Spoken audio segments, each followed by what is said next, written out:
Coming up on Carolina Week, a report of an armed and dangerous person on campus leads officials to put the university on lockdown. Some students are demanding the university take action on issues related to racial discrimination. We'll tell you who these students are and what they want. UNC football is running into the perfect storm of offense and defense this Saturday in the ACC championship game. Does Carolina have what it takes to tame the Tigers? All that and more. Carolina Week starts right now. From the UNC School of Journalism and Mass Communication, covering Carolina in HD, this is Carolina Week. An Alert Carolina message prompted a campus lockdown this morning. Good evening, I'm Sharon Nunn. And I'm CB Cotton. It started with a 911 call reporting a suspicious person with a rifle. Mackenzie Bennett is live at the ROTC building where police responded to the reported threat. Mackenzie? CB, students, faculty, and staff received an Alert Carolina message at about 8:55 this morning, warning of an armed and dangerous person on campus. The message said to go inside now and to avoid windows. Classrooms immediately went on lockdown and students went online to try to find more information. Most of them got their information from Facebook, Twitter, and an app called Yik Yak. Some complained that official university notification came more than half an hour after reports appeared on social media. Pictures from social media showed police outside the ROTC building with guns drawn. Cops surrounded the building, blocked off the parking lot, and locked the doors of nearby buildings. Police say they searched the building but didn't find anything suspicious. Alert Carolina sent an all-clear message to campus about a half hour after the initial alert. Campus Police Chief Jeff McCracken says there's active and inactive guns stored inside the ROTC building, and the building was locked when the 911 call came in. Police say they're now following up with that caller, and there's no apparent threat to the campus. Mackenzie Bennett reporting live from the Armory. Thanks, Mackenzie. Protests on campus and across the nation, like at Mizzou, led UNC administrators to schedule a town hall-style meeting about racially charged issues, where protesters quickly made their own demands known. Was big on our list, so that is required for every take. One thing that has been discussed with a number of people and get need-blind aid if we're ever going to close the attainment. In both categories. So our percentage of women faculty to Hurston Hall is about a year out of date. We're getting it updated now, but our percentage of women faculty.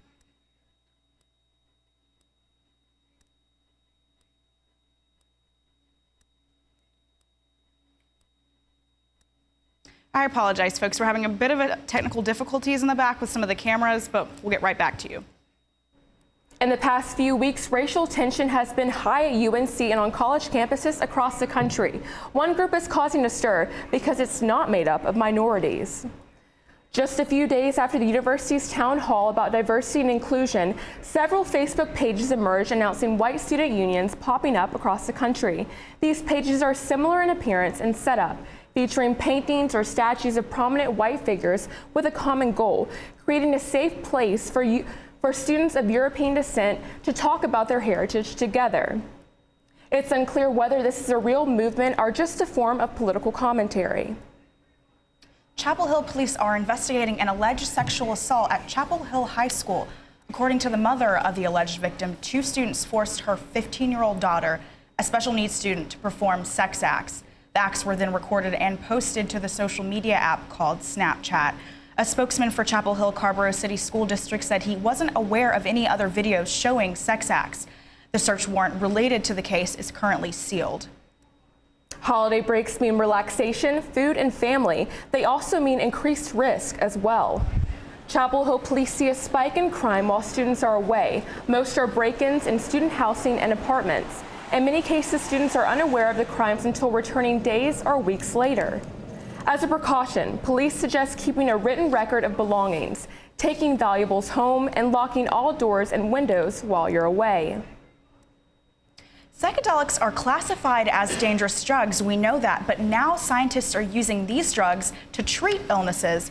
Reporter Ben Smart takes you inside UNC's campus that's producing the psychedelic drugs. Estelyn Wolkoff has been cancer-free for 5 years, but she's still racked by anxiety. I know very well that this could return at any moment. Always in my life, I've been an anxious person. Then she participated in a study at New York University.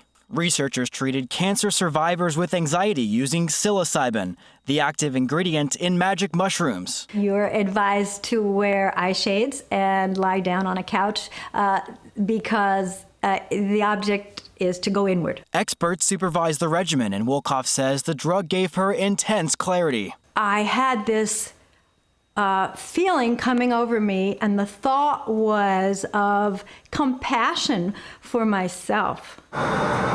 Professor David Nichols says transformative experiences are possible with hallucinogens, drugs that are currently illegal, like magic mushrooms, LSD, and PCP. They were compounds that produced changes in thought, feeling, and mood that occurred otherwise only during periods of religious exaltation or dreaming. Nichols says psychedelic research has shown promising results for some disorders. Alcoholism, smoking addiction, and now in end-of-life cancer patients with psychosocial distress, anxiety, and depression. In this research lab where I'm standing on UNC's campus, Dr. Nichols has made LSD from scratch. A 2012 survey of UNC students found that 11% of them reported having taken LSD or another hallucinogen at some point in their life. I wouldn't encourage anybody to take these recreationally. People do get into psychological problems. We asked Nichols about his personal experiences with psychedelic drugs. Have you ever taken LSD? Let's just say I lived in the 60s and leave it at that. Despite the promising research results, psilocybin and LSD both remain Schedule I controlled substances under the federal law. Rivers have mouths, but not voices. One North Carolina man's mission is to be the voice of the Cape Fear River.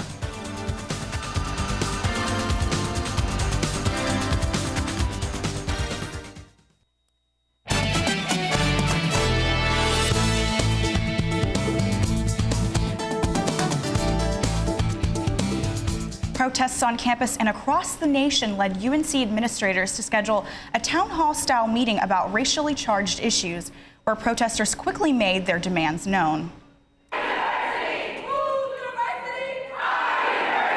50 demands.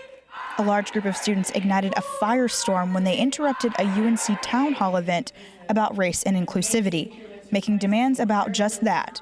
And we're going to read those demands out, and you're going to sit here and you're going to listen, because we have things we have to say, and that problems that need to be fixed.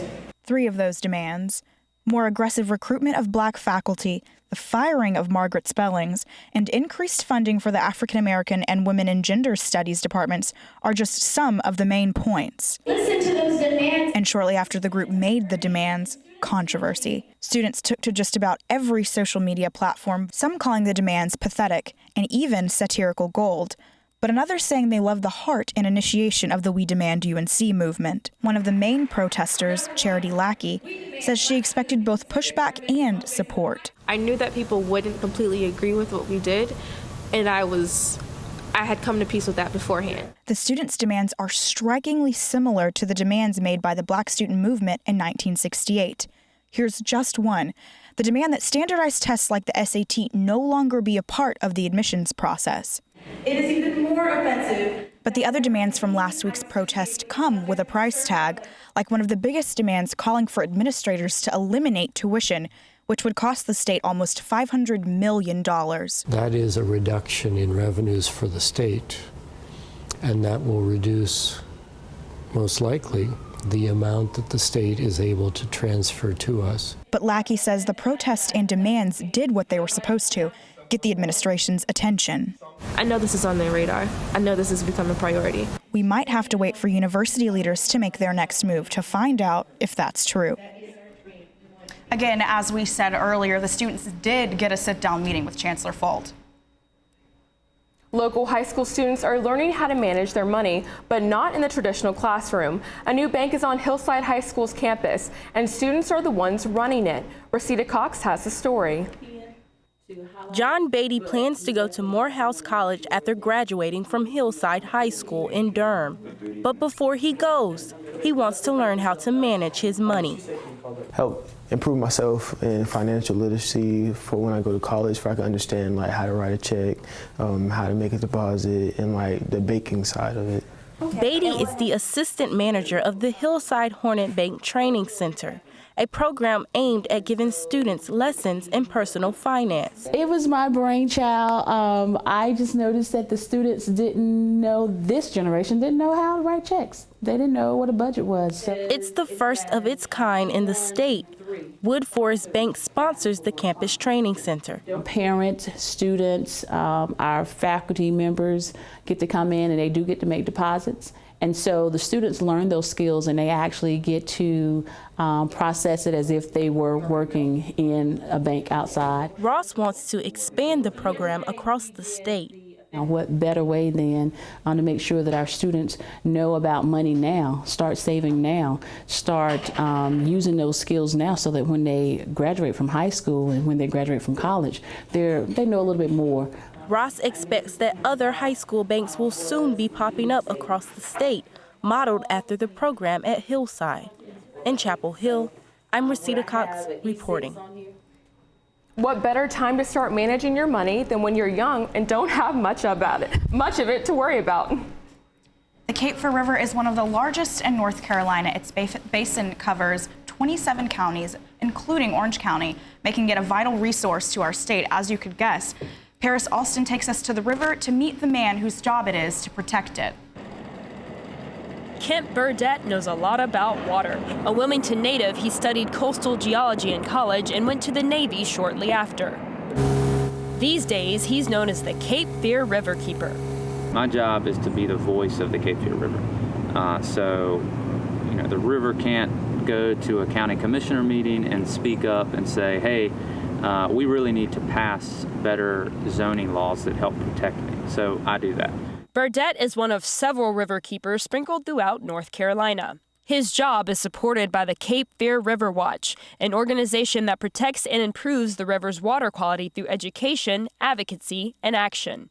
The North Carolina General Assembly is passing laws that are extremely dangerous to the environment. Senator Valerie Foushee, a member of the Committee for Agriculture, Environment, and Natural Resources, issued the following statement.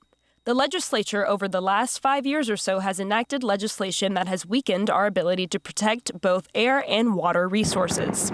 Burdett is big on educating people about the river by showing it to them. He says the river isn't just for him. The Cape Fear River is the people's river. The river doesn't belong to the state government. It doesn't belong to the federal government. It doesn't belong to corporations or counties. It belongs to the people of North Carolina. And that includes you. From the Cape Fear River in Wilmington, I'm Paris Alston reporting. There are also river keepers close to Chapel Hill, one for the Upper Neuse River in Raleigh and one for the Lower Haw River in Benham. The federal government estimates that 1 in 8 people with HIV don't know they're infected, but UNC Student Wellness is fighting the uncertainty. Tuesday was World AIDS Day, and in recognition, the UNC organization offered free HIV screenings. Testing is harmless, consisting of nothing more than a cotton swab. Participants could get the results right away and receive snacks and free condoms just for participating. The free screenings were open to students and community members alike, and representatives said they performed 68 tests. Carolina can boast yet another top ranking. UNC is the 22nd ranked university for study abroad programs, as judged by the 2015 Open Doors report on international educational exchange. This is the first year the university has been in the top 25. Last year, more than 1,800 UNC students studied abroad, spanning 70 countries across the globe. It's wet and getting colder outside. Just how gross will it get? David Dixon has your forecast coming up next.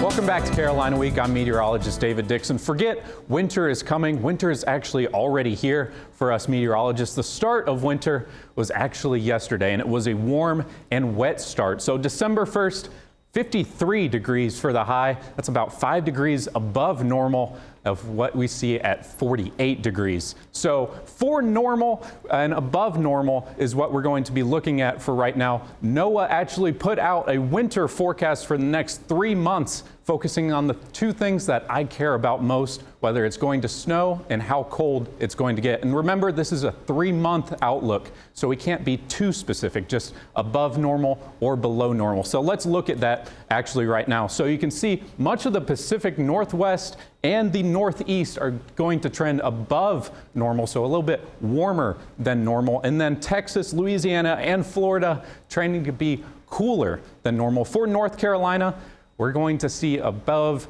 and below normal temperatures for the entirety of winter. And remember, this is long-term averages. This doesn't mean a specific day or even a specific week. This is for the entirety of winter. And for rainfall and snowfall, Montana and Michigan drier than normal, and North Carolina in the entire Southeast is going to trend above normal. So that might mean more snowfall for this winter. And this is only the start of winter. We got a lot to go. And the main driver of these two forecasts is the monster El Nino that's going into the Pacific, and it's even affecting weather as far as the Southeast. And for the Southeast for today, it's a low pressure system with a trailing cold front bringing rain through pretty much the entirety of the East Coast. Rainfall amounts kind of light, no real terms of really heavy rainfall, but this cold front is what I'm really passionate about. So it's bringing all this rain, but behind it is much cooler temperatures and a high pressure system that's going to begin to move in overnight as rain begins to clear as that cold front moves past in cooler conditions in the lower 40s. And by tomorrow, look at this high pressure system, pretty much the entirety of the U.S. That's going to bring us some beautiful conditions for the rest of the week and into this weekend. Mostly clear skies and chilly, and I mean chilly. It's going to get to near freezing conditions for the rest of this week. So for tomorrow night, 32 degrees and then 53, 56. It's going to stay in the 50s for the next couple of days and into this weekend, but be sure to bundle up for overnight as it's going to remain near freezing for the next couple days and into this weekend. Cooler conditions for the rest of the week. I know I cannot be the only woman excited to finally have my hair down this weekend. But remember, it's going to be cold. Well, it sounds like we'll have to trade in the rain boots for a nice winter jacket. Exactly. Thanks, David.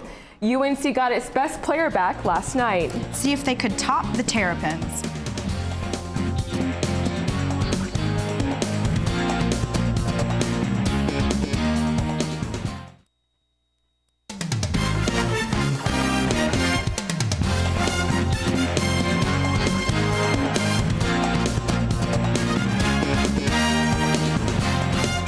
Welcome back to Carolina Week. I'm Kendra Douglas with sports. The CFP released the latest rankings last night, and the Heels jumped 4 spots from 14 to 10. This is not a perfect 10 for the Heels. There are still 3 two-loss teams above UNC, and considering the Heels are ranked 8th in the coaches and AP polls, many are saying the committee is still overlooking this team. Defensive coordinator Gene Chizik is one of the 5 finalists for the 2015 Broyles Award, which goes to the nation's best assistant coach. The Heels defense is the biggest difference this year, that's for sure. Clemson's defensive coordinator is also a candidate. The announcement is on December 8th. Both Chizik and Venables will have their hands full on Saturday with QBs Deshaun Watson and Marquise Williams. Both can make defense pay their arms and their legs. We've been watching Williams all season. Let's see how Watson stacks up. The Heisman hopeful has been putting up big numbers all season with more than 3,000 yards through air and 756 on the ground. Watson's been hot lately, averaging almost 415 total yards offense per game in November. He's scored 36 touchdowns so far this season and leads a Clemson offense that averages 37 points per contest. Quarterbacks aren't the only thing that's similar about these teams. Williams and Watson lead two of the most explosive offenses in the country. Clemson and Carolina are the top two teams in the ACC in total offense, with both squads averaging about 500 yards per game. The glaring difference between these two teams is yards allowed on defense. Carolina allows 100 more yards per game than Clemson does because of a Tar Heel defense that struggles to stop the run. Football isn't the only top 10 team on campus. Men's basketball hosted number 2 Maryland Tuesday night in the ACC's Big Ten Challenge. NC's very own J. Cole was in attendance. I think he's trying to copy Marcus Page's haircut. You remember Marcus Page, right? He made his return last night after breaking his right hand. His first shot of the season, buckets. It's okay, Marcus, you can smile. Later in the first, Bryce Johnson leads the break and throws up the lob to Page, who gives it to him for the jam. But Maryland wouldn't go away. Melo Trimble with the 4-point play, and the Terps go up 1. The very next play, Page, the answer to retake the lead. Later in the game, Joel Berry finds Johnson for another dunk to put the Heels up 6. They hang on for an 89-81 victory behind 20 points from Page. It's so good to see Marcus Page back out there in action. I'm so excited for basketball season. Yeah, and I actually have a class with Marcus, and he told me that his hand feels a lot better, and it certainly looks like it. Oh, goodness. He was tearing it up. I'm so impressed. Oh, definitely. Thanks, Kendra. It's a farm, but it's not just for growing crops. We'll tell you how one local group is cultivating community and providing therapy for people with mental issues.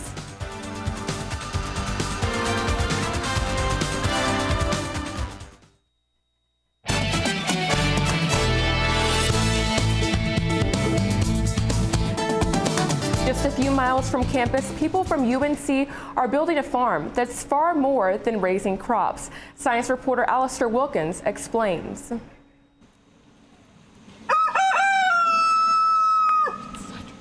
Another workday begins at the farm at Penny Lane. It's a place built around a simple philosophy. Food is medicine, farming is therapy. That's farm manager Michelle Morehouse. She's part of a team from the UNC School of Medicine that set up the farm last year to provide an alternative therapy for people with mental health issues. We're here because individuals with mental illness die on average 25 years younger than the general population. That's primarily because of chronic ailments like diabetes and heart disease. The farm provides free fruits, vegetables, eggs, and honey to people with mental illness. And it provides a safe space for all people to work together. Where people don't realize that somebody that they're working with may have a diagnosis. I mean, this is a true community where people feel totally involved and included. That's Claire Moore, who volunteers at the farm. You know, some people like to listen to music, some people, I don't know what they do. They work out, whatever. But my thing was always to go out in the garden and just be with nature. And just learning about the land can be a powerful experience, says Penny Lane farmer Jessamine Hyatt. People will come here and see for the first time how a peanut grows or what an okra plant looks like, and just see their faces light up and this new amazement and this new understanding of the world that they're a part of. Morehouse sums up what she hears from those who come to the farm in search of therapy. I'm eating healthier, I'm exercising more, I have a reason to get up and come out to do something. And as one person recently told her, it's nice to now be the nurturer rather than the person in need of nurturing. In Pittsburgh, I'm Alistair Wilkins reporting. That does it for this edition of Carolina Week. This is one of our last live shows of the semester. You can watch us during the spring semester every Wednesday at 5 p.m. Time Warner Cable, Channel 24. Thanks for watching and have a good night and good luck with finals.